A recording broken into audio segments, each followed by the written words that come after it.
where folks can call who may be outside of this region. Yes, and then Women Health and Counseling provides also some educational programs, and if I can just mention those also. Sure. We have a program called APPI, Adolescent Pregnancy Prevention Initiative. Okay. Our program in Somerset County is called TAG, Teens Achieving Goals, another county program, and it is to help teens who might be at risk of an adolescent pregnancy find other ways to use that energy. We find that teens who are at risk are failing in school, teens who are have siblings in the home who are parenting, or if they are a child of a teen parent, they're more at risk of becoming teen parents. So we do case management for those teens who have been identified by self-referral to our master level social worker, or who have been referred by a nurse or someone in the school system. And what she does is she does case management. If they're looking for ways to find recreation, we attach them to recreation. Whatever the services that they might need, we try to navigate them towards those resources. You know, it's sounding like you're, what I so value in your organization is that you're really looking at the whole picture. Yes. Right? You're not there just for that medical screening. You're there, let's talk about everything else that may be happening and how we can help you.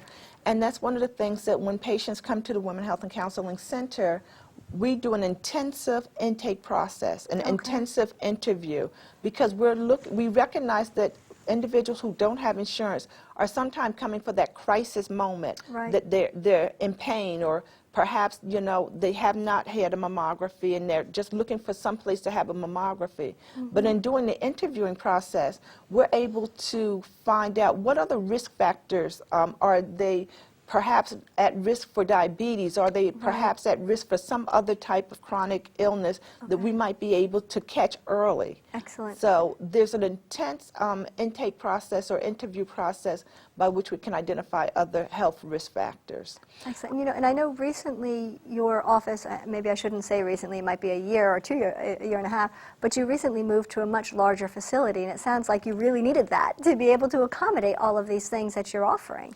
Yes, we needed a larger facility. Women Health and Counseling has been in the Somerset County area since 1973.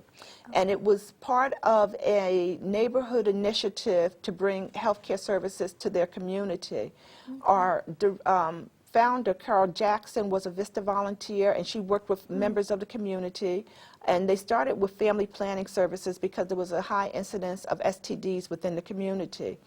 Out of the family planning aspect of it, it was later identified that there was also a need for primary health care services, and through that was the birth of the primary health care services that we provide through Women Health and Counseling Center as well. Excellent.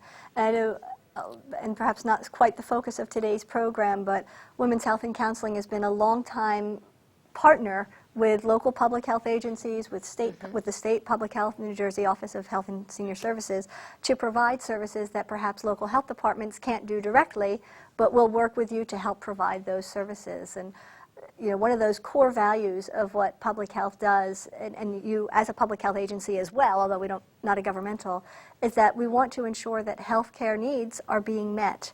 And when we can't do it, we partner with organizations like you to do that, and you do such a wonderful job with that. Well, thank you. You know, I'd like to maybe bounce back just a moment, Dr. Prater, when, you know, if you have any thoughts on the types of services that are provided at that facility, and, you know, do you see an impact in terms of, you know, treating the whole person, so to speak? You know, do you find that people have better outcomes? Do you have any insights on that? Right. I mean, I think what happens when you treat the whole person is you give people a medical home.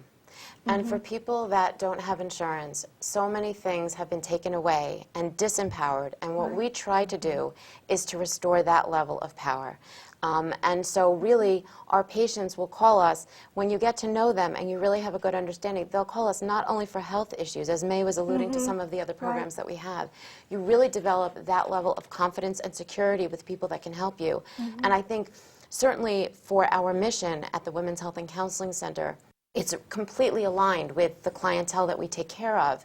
Right. And as healthcare providers, it's tremendously gratifying to be able to provide that level of care to the patient. So I do think that the outcomes are better because the rapport is better.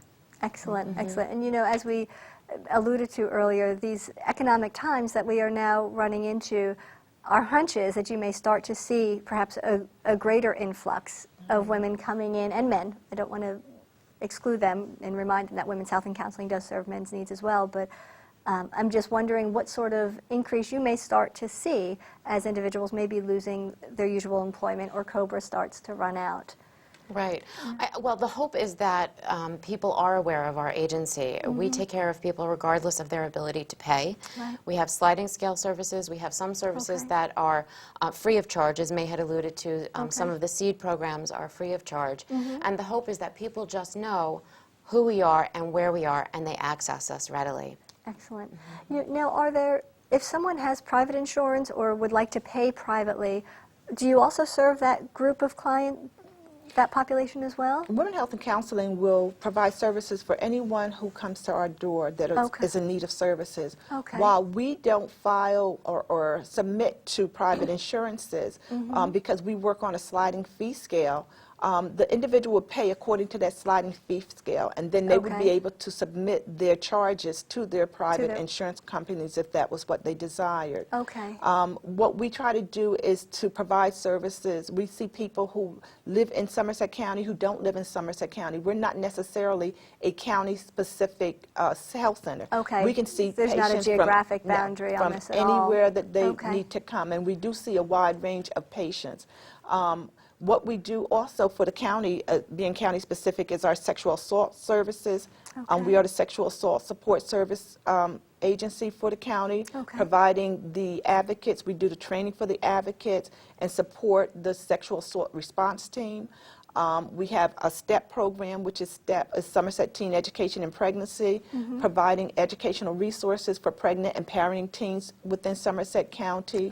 Our hope is to provide services for individuals who might not be able to get them through traditional means. Our hope is that anyone who comes to Women Health and Counseling will understand that they have a right to healthcare services.